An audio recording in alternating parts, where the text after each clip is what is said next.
YouTubers, what's going on? It's been a few days. Enjoying the holiday. Hope you all had a great New Year. It is New Year's Day, January 1st, 2017. Starting off the year with a knife review on a Stedemon knife. Now, this knife's actually on borrow, or loan, I should say, from a friend. And he actually gave it to me to put in a knife sale video, which I did, and surprisingly hasn't moved. And I wanted to do a review of this knife to kind of give you my impressions, because I've had it in my possession for a little while and I've messed around with it and I haven't used it. I haven't carried it or anything, but I've been flipping it and just kind of playing with it, and I've really grown to really like this knife. So it's a newer knife by Stedemon, like I said, made in China. We'll go over the basic specifications real quick, and then we'll kind of get into the thoughts. But your blade length is 3.45 inches of S35 VN steel. Your cutting edge measure is 3.25. Your close length is 4.5 inches, which for me is like pretty much perfect. Overall length being 7.875 inches. Your blade thickness, 0.135. And it is a reverse Tanto is what they call it.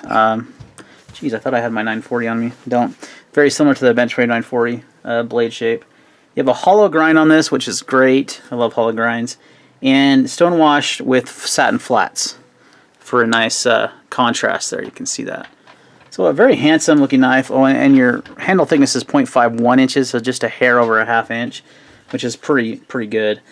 You are a titanium frame lock with a steel lock bar insert, and you have a milled titanium handle with a, I believe the back spacer is also titanium, and it's anodized like a bluish color, kind of a blue-green almost, really cool. And then a titanium pocket clip. Now you can see there's some wear marks on this one. This was a user for a buddy, but I like this kind of wear marks. This is a very similar bead blasted finish like on the Chris Reeve knives, and that's very common to get these snail trails. That just means that you actually carry and use your knives, and to me it adds a little character, which I like. So, alright, sorry about that. Thought my camera was being wacko with the memory card. So, anyway, went over the basic specs of the knife. Overall impressions, very well made. I was actually pretty shocked, to be honest. Not that, you know, there hasn't been some well-made knives out of China, a la Kaiser, the Ursa Minor there, one of my favorite EDC knives.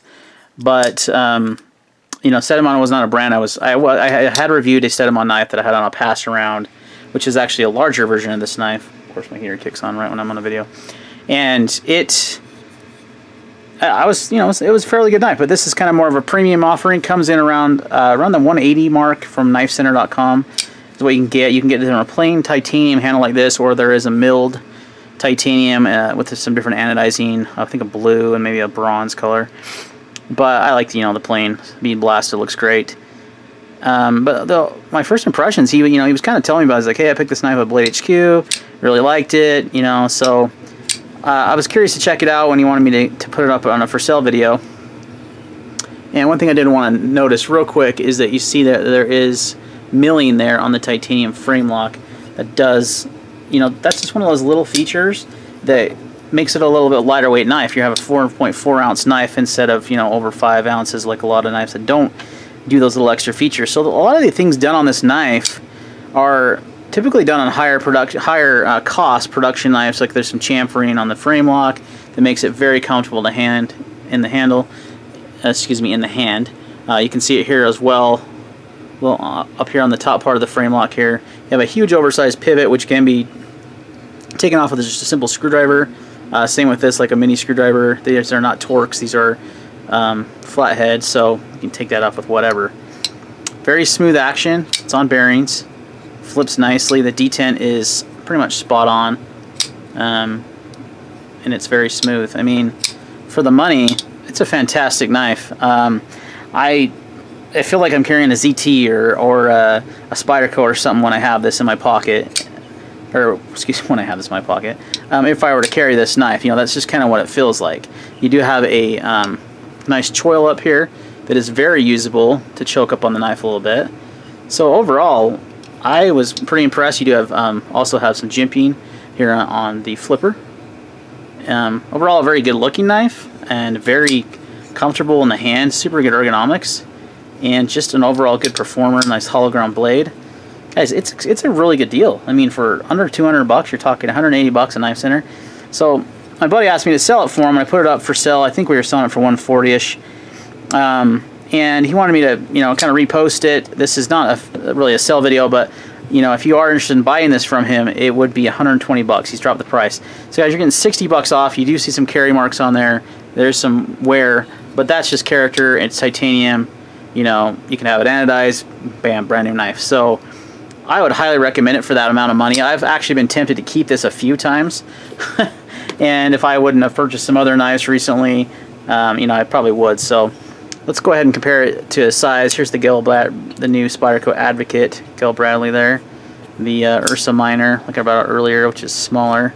And then the ZT562 carbon fiber. That's snappy ZT Detent. Gonna love it. So nothing that I would actually knock on this knife at all. It's about the same size as majority's knives. It is a little bit bigger, if we go pivot to pivot, than the Ursa Minor, of course, with the almost the 3.5-inch blade. But very similar size to these two, the Advocate and the 562. And for a lot less money, you know, you can get one brand new for 180 bucks. You want to purchase this one as a used knife, it would be, like I said, 120 shipped.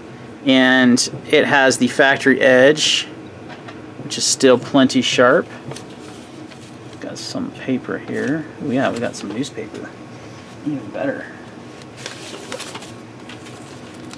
I think it's a steal of a deal, and if I hadn't just bought some other knives, I'd probably just keep it. Yeah, it's plenty sharp. Let's cut into that newspaper like that.